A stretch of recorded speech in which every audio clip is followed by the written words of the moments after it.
নমস্কার বন্ধুরা, এসএস কৃষ্ণা। তোমরা কীরকম আছো? আমি একটা নতুন ভিডিও নিয়ে এসেছি। ভিডিওটি পুরো দেখবে, যদি ভালো লাগে লাইক কমেন্ট শেয়ার এবং অবশ্যই সাবস্ক্রাইব করবে। আজকে করবো কলমি শাক দিয়ে ডাল। দেখো, মাঠ থেকে কলমি শাক তুলে নিয়ে এসেছি। এই কলমি শাকগুলো বেছে নিয়ে তোমাদের আবার আমি দেখাচ্ছি যে কীভাবে বাছতে হবে, সেটাও আমি তোমাদের দেখিয়ে দিচ্ছি। দেখো, এই কলমি শাকের আগাটা কিন্তু ফেলে দিতে হবে, এতে কিন্তু সাপের বিষ থাকে, খেলে শরীর খারাপ করবে। আমি কলমি শাকের আগাগুলো ফেলে তোমাদের দেখিয়ে দিচ্ছি এবং পোকা পাতাগুলো আমি ফেলে দিচ্ছি। আমি এই কলমি শাক দিয়ে কী করবো তোমাদের নিশ্চয়ই দেখাবো, তাই তোমরা পুরো ভিডিওটা কিন্তু দেখবে।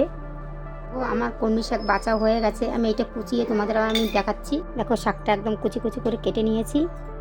তাই এই কী দিয়ে রান্না করব সেটা আমি তোমাদের নিশ্চয়ই দেখাবো, তাই তোমরা পুরো ভিডিওটি কিন্তু দেখবে।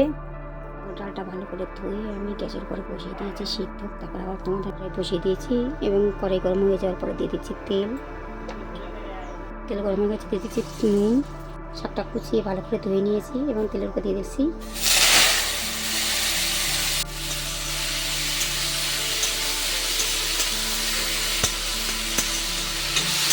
দিয়ে দিচ্ছি অল্প পরিমাণে একটু হলুদ, নাড়িয়ে দিচ্ছি।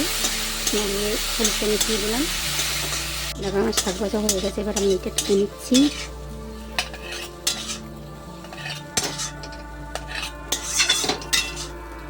ডাল সিদ্ধ বসিয়ে দিচ্ছি, যে ডালটা সেই কড়াইতেই আমি দিয়ে দিচ্ছি।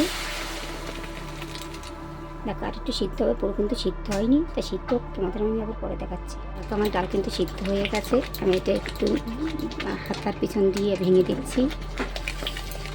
ডাল আমার ভাঙা হয়ে গেছে, এতে দিয়ে দেবো জল, পরিমাণ মতন হলুদ, স্বাদ মতন নুন, 4টে কাঁচা লঙ্কা, একটু নাড়িয়ে মিশিয়ে দিচ্ছি মশলাটা। এবং মিশিয়ে যখন ডালটা ফুটে উঠুক, তারপর আবার ডাল ফুটে উঠেছে, আমি কলমি শাকটা ভেজে নিয়েছিলাম, শাকটা দিয়ে দিচ্ছি ডালের ভিতরে, নাড়িয়ে দিচ্ছি। তাই খেতে কীরকম হবে জানি না, আমি ফার্স্ট টাইম এই কলমি শাক দিয়ে ডাল করছি। আর তোমরা বাড়িতে করে খেয়ে, যদি ভালো লাগে তাহলে কমেন্টে জানাবে যে কীরকম হলো ডালটা। ডাল কিন্তু হয়ে গেছে, তো আমি এতে কী ফোড়ন দেবো তোমাদের সেটাও দেখাবো, তোমরা দেখো। এই গরম হয়ে গেছে, দিয়ে দিচ্ছি তেল গরম হয়ে গেছে, দিয়ে দিচ্ছি কালো জিরে, 3টে শুকনো লঙ্কা, একটা পেঁয়াজ কুচি, 6-7টা রসুন কুচি। এটা একটু ভেজে নেবো লাল লাল করে, মানে এটা ফোড়নে দেবো। দিলে কিন্তু ডালটা খেতে ভালোই লাগবে। আমি ফোড়নে পেঁয়াজ এবং রসুন দিলাম। দেখো, আমার পেঁয়াজ রসুন ভাজা হয়ে গেছে, এটা আমি ডাল দিয়ে দেবো। দিয়ে দিচ্ছি ডাল।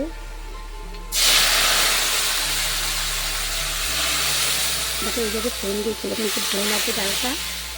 এবার আমি 5 মিনিটের মতন ফোটাবো, কারণ এই ডাল যত ফোটাবো তত কিন্তু ভালো লাগবে। ফোড়নের পরে ফোটালে ভালো লাগে। আমি 5 মিনিট ফুটিয়ে তোমাদের আমি দেখাচ্ছি। হয়ে গেছে, এবার আমি নামিয়ে তোমাদের আমি দেখাচ্ছি। আমার ডাল পুরো রেডি। আর পুরো ভিডিওটি দেখার জন্য ধন্যবাদ। যারা নতুন আছে সাবস্ক্রাইব করে পাশে থাকবেন নতুন নতুন ভিডিও পাওয়ার জন্য। তোমাদের সাথে দেখা হবে আবার। টাটা।